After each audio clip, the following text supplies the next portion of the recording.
हम एक बहुत ही कॉमन सा टर्म अपने डेली लाइफ में सुनते हैं जिसको बोलते हैं इन्फ्लामेशन। अपने आसपास के लोगों से सुनते हैं, डॉक्टर्स से सुनते हैं, लेकिन किसी को भी इसका एक्चुअल मीनिंग नहीं पता होता है। इन्फ्लामेशन को तुम ऐसे समझो कि तुम्हारी बॉडी में कोई वायरस या बैक्टीरिया एंटर कर जाता है, या फिर तुम्हारी बॉडी में सिंपल कहीं कट लग जाता है।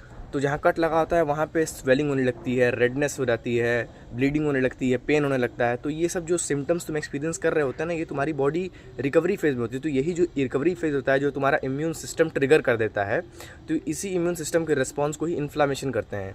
ये शॉर्ट टर्म इन्फ्लामेशन को ना बोल के इसको बोलते हैं इन्फ्लामेशन स्टेज। तुम्हारी बॉडी इन्फ्लेम्ड होती है। इन्फ्लेम्ड का मतलब क्या, कि तुम्हारे प्लेटलेट्स वहाँ होते हैं, तो वहाँ पे क्लॉटिंग को वो अंजाम देते हैं। ये क्लॉटिंग हो जाती है तो तुम फर्दर डैमेज से बच जाते हो। तो इन्फ्लामेशन एक शॉर्ट टर्म रिकवरी फेज़ होता है हमारी बॉडी को, जो फर्दर डैमेज से बचाता है। अब तुम्हारी बॉडी में वायरस या बैक्टीरिया एंटर कर रखता है फॉर एग्जांपल, तो फीवर क्यों होता है पहले ये समझो। फीवर का मतलब क्या, एक तरह का वो भी इन्फ्लेमेशन स्टेज ही होता है। उस माइक्रोब या बैक्टीरिया, उस माइक्रो ऑर्गेनिज्म से जब तुम्हारे WBCs फाइट कर रहे होते हैं, तो तुम्हारी बॉडी का वो टेम्परेचर बढ़ा देते हैं, तुम्हारी बॉडी में पेन होने लगता है। टेम्परेचर क्यों बढ़ाते हैं, क्योंकि पहली बात तो वो फाइट कर रहे होते हैं।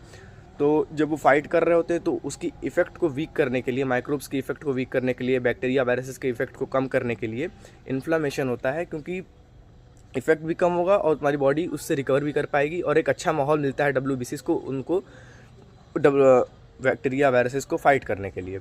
तो एक तरह का ये शॉर्ट टर्म रिकवरी फेज़ होता है हमारी बॉडी का। इन्फ्लामेशन इम्यून सिस्टम का रिस्पॉन्स होता है। अब यही इन्फ्लामेशन अगर ज़्यादा बढ़ जाता है, लंबे समय तक चलने लगता है, तो बड़ी बीमारी हो सकती है।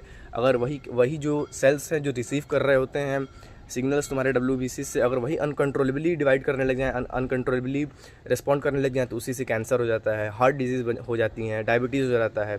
तो डॉक्टर्स इसीलिए बोलते हैं कि अगर नॉर्मल फीवर या कफ कोल्ड भी अगर होता है, तो इन्फ्लामेशन को जल्दी से एक्शन में लाने के लिए ही दवाई दी जाती है, ताकि तुम्हारी बॉडी वो एक इन्वायरमेंट रेडी कर पाए अपने आसपास कि वो बैक्टीरिया माइक्रो ऑर्गेनिज्म जो भी है वो उसका इफेक्ट कम हो सके, ताकि फर्दर डैमेज से तुम बच सको। इसलिए इन्फ्लामेशन एक शॉर्ट टर्म रिकवरी फेज़ भी है, और इसको जितना हो सके उतना अवॉइड करना चाहिए। इसलिए इम्यून सिस्टम का स्ट्रॉन्ग होना बहुत ज़रूरी है। ये जितना स्ट्रॉन्ग होगा इन्फ्लामेशन स्टेज, उतना तुम आगे हेल्दी रहोगे, तुम्हारी लंबी बीमारियाँ यानी कि लाइफस्टाइल डिजीज़ तुमको उतनी कम होंगी।